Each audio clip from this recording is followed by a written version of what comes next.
Rezeki biadillah ikhwah sekalian. Rezeki biadillah. Allah bukakan rezeki. Saya cuman karena tidak enak kalau saya mau menceritakan keadaan saya pribadi ya. Kalau pengalaman saya pribadi terlalu banyak bukti-bukti nyata subhanallah yang saya hadapin pribadi. Pada saat lagi terdesak dari sisi ekonomi, godaan luar biasa. Ada pinjaman yang berbunga, ada yang begini, ada yang begitu. Tetap saya tolak, saya komitmen. Sampai pada titik terakhir, titik klimaksnya saya pertahankan. Allah berikan jalan keluar yang tidak masuk di akal ikhwan. Betul-betul tidak masuk di benak saya. Saya ceritakan salah satunya. Pada saat saya ada masalah kemarin di Kalibata. Ini untuk diambil ibrah saja. Restoran saya buka 2 tahun 8 bulan. Kemudian saya pertemukan antara omset sama bayar sewa dan ya service charge-nya. Karena di mall ada service charge maka tidak cukup, tidak berimbang. Saya merasa selama hampir 3 tahun tidak mendapatkan keuntungan.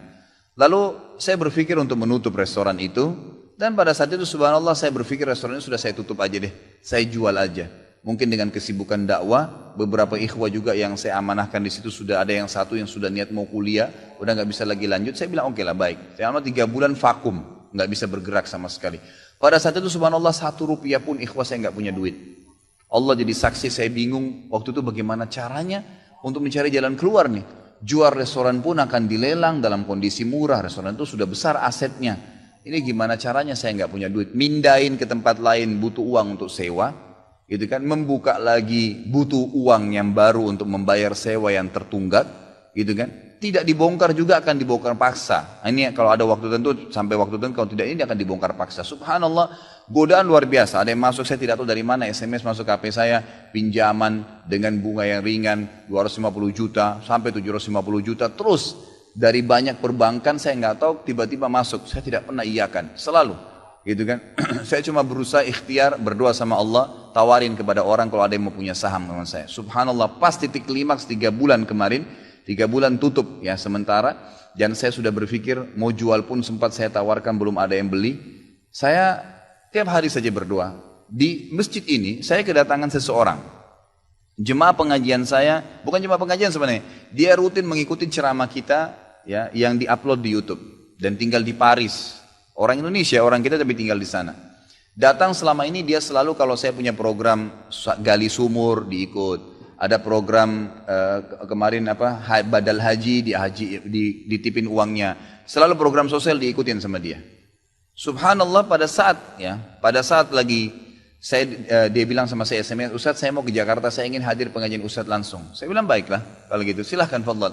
Selesai pengajian kita waktu itu selesai jam 9 malam kurang lebih seperti jam-jam seperti ini. Lalu kemudian dia datang sebelah saya belum pernah lihat orangnya. Lalu dia salaman sama saya, dia bilang Ustadz saya Pak John Firdaus, dia bilang sama saya gitu. Terus saya bilang, oh iya Pak, saya belum paham nih. Dia bilang, saya yang dari Paris Ustaz. Oh antum, terus salaman lah, ngobrol-ngobrol. Sampai ke mobil gitu kan. Saya sempat kasih dia beberapa buku yang biasa saya bawa di mobil. Ini akhi mungkin antum bisa baca-baca di sana sama keluarga dan seterusnya. Sebelum berpisah, dia bilang sama saya, Ustaz saya sempat bawa teman ke Kalibata. Kok saya mau ajak makan, tutup tempatnya Ustaz. Oh iya, ceritanya ada tunggakan pembayaran yang belum saya bayar dari sewanya karena tidak cukup antara omset penjualan dengan ini. Oh gitu Ustaz, iya. Kira-kira butuh berapa biaya? Saya bilang, mungkin saya butuh sekitar 250 juta untuk memutar kembali restoran ini. Karena butuh ada tunggakan 168 dan saya harus dengan biaya operasional sekitar 250 juta. Rencananya memang saya mau buka saham kalau memang ada yang mau masuk.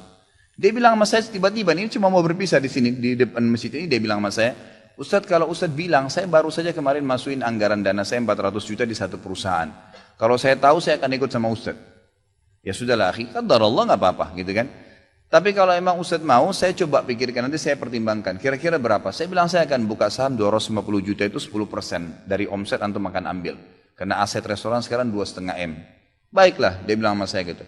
Saya pulang ke Paris ini, hari Senin saya berangkat, saya bicara sama istri, saya langsung kasih berita ke Ustaz, lalu saya kasih. Baiklah saya bilang kalau begitu. Dia pulang, subhanallah, saya pikir ya sudahlah, ini mungkin dia mau pertimbangkan lagi. Malamnya, pada malam itu juga, dia tiba-tiba SMS ke saya, dia bilang, Ustaz setelah saya musyawarah sama istri, saya akan transfer ke Ustaz dengan jumlah 250 itu, supaya bisa bergulir dan saya siap mengambil 10%-nya. Gitu kan, saya sujud syukur kepada Allah, alhamdulillah ada jalan keluar gitu. Subhanallah saya ke Kalibata, saya bicara besoknya sama GM-nya, saya ngobrol, ini gimana jalan keluar, saya sudah ada duitnya sekarang dan mau diputar. Oh udah gak bisa Pak Khalid, ini kan sudah 3 bulan vakum, udah gak bisa, harus Dibongkar, udah tutup, nggak bisa lagi. Kalau Pak Halid mau pindah tempat lain silakan. Atau mau buka sini kembali harus ganti nama. Baiklah, saya coba kembali kepada Allah SWT lagi berdoa, ya Allah berikan petunjuk, ada apa sebenarnya ini, bagaimana jalan keluarnya. Hati saya subhanallah cenderung untuk keluar, gitu kan. Udahlah mungkin saatnya untuk keluar dari situ, karena memang selama ini ada teman-teman saya berikan masukan juga yang sering datang, akhi di sini parkiran susah, akhi di sini kadang-kadang tidak ditahu dan seterusnya, lebih baik kalau ente keluar. Saya tiba-tiba berpikir mungkin saya keluar deh. Saya iseng aja di condet saya muter-muter, coba deh saya cari ruko, mungkin ada. Dengan 250 juta daripada saya bayar ke Kalibata, mendingan saya sewa ruko, mungkin bisa sewa 2 tahun, ya, mungkin 75 juta, 100 juta per tahun, saya bisa dapat 2 tahun, lalu saya coba gulirkan lagi. Dengan izin Allah, di depan rumah, di Jalan Raya Condet itu dekat rumah orang tua saya, ada 1 ruko, 2 ruko disambung, 3 tingkat, dan ruko itu bekas travel haji umroh, gitu kan. Pas dipasang spanduknya disewa, dikontrakin, gitu kan. Saya langsung tanya, saya telepon, setelah saya tinjau beberapa lokasi, kemudian saya tanya telepon. Dia bilang boleh, silakan Bapak lihat. Saya lihat ke dalam, cocok, alhamdulillah 3 lantai itu. Kemudian saya tanya sewanya, ternyata dananya juga mencukupin, gitu kan, dananya mencukupin.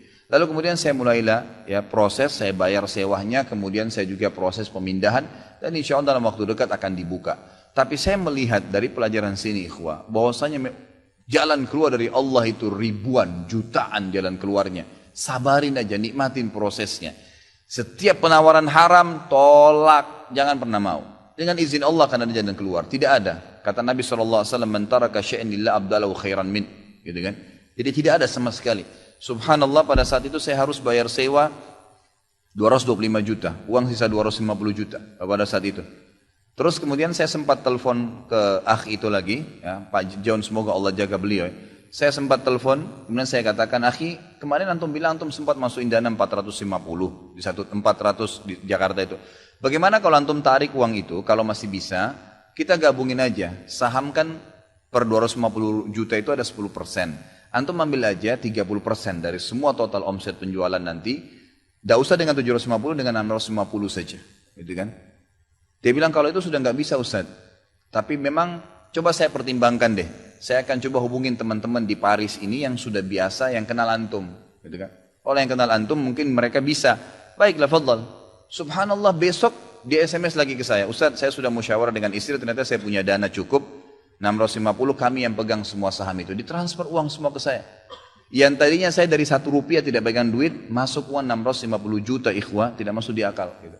Sesuatu yang tidak masuk. Orang ini saya nggak kenal, nggak pernah ketemu, sekali ketemu di sini, dan sekarang sudah kembali ke Paris.